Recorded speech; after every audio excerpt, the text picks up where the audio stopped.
Hallo Leute, herzlich willkommen zurück bei Lingua Sprach.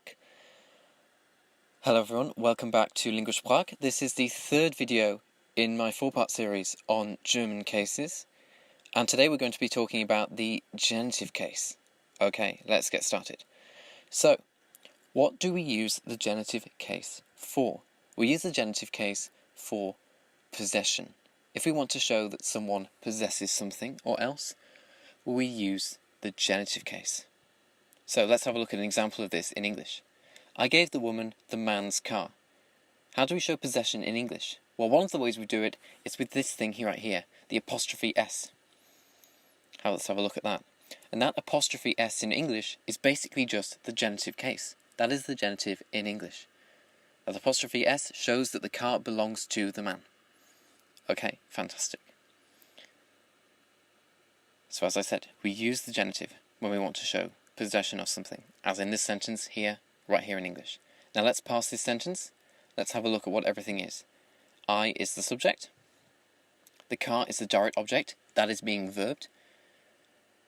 The woman here is our indirect object. She is the beneficiary of the action. And the man, he is the one who's doing the possessing. So now we can work out which cases we need in German. So the subject needs a nominative, the indirect object needs a dative, the direct object needs an accusative, and the thing doing the possessing needs a genitive. And gave is our verb here, so we don't need to worry about it. So, first of all, before translating this sentence, we need to work out how to form the genitive in German. Now, as you'll have seen in my past videos, to show cases in German, we change the words for the and a in German. These are articles. How do the words change? So in the masculine, the word for the is des, feminine der, neuter des, plural der, and the word for a in the masculine eines, in the feminine einer, in the neuter eines, and plural we don't have a word for a, but we do have a word for no, so we can say keiner. Now I'm just going to asterisk four of these four in the masculine and neuter, they add an s or es at the end of the word that they're describing basically. So we're going to have a look and see how that works when we translate this sentence here, so don't worry about that too much for the moment. So, how are we going to translate this sentence? Nominative, I, is going to be ich. Now if you're not sure how to do the past tense yet, don't worry, I'll just put that in there, habe gegeben. Now, the woman, dative, die Frau.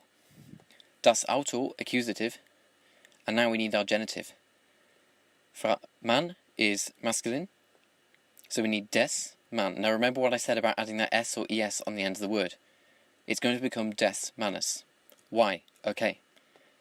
You add an s, normally when the word is longer. It's a longer word. Normally when it's more than one syllable. You add an es after a monosyllabic word when it's just one syllable. So let's have a look. So for example, des Autos, add an s, but des mannes, you add an es. Fantastic. Okay. But if you're still not too sure about that, then really don't worry about it. You only have to know how to recognize the genitive. You don't have to use it. Most German people don't use the genitive at all when they're speaking or writing themselves. They just use this construction here. They use a preposition von and followed by a dative case, which basically just means of the or from the. So let's have a look at this sentence. Ich habe der Frau das Auto von dem Mann gegeben. It means exactly the same thing. We just haven't used the genitive, we use this von dem. And those von and dem can go together to make vom, which is very nice.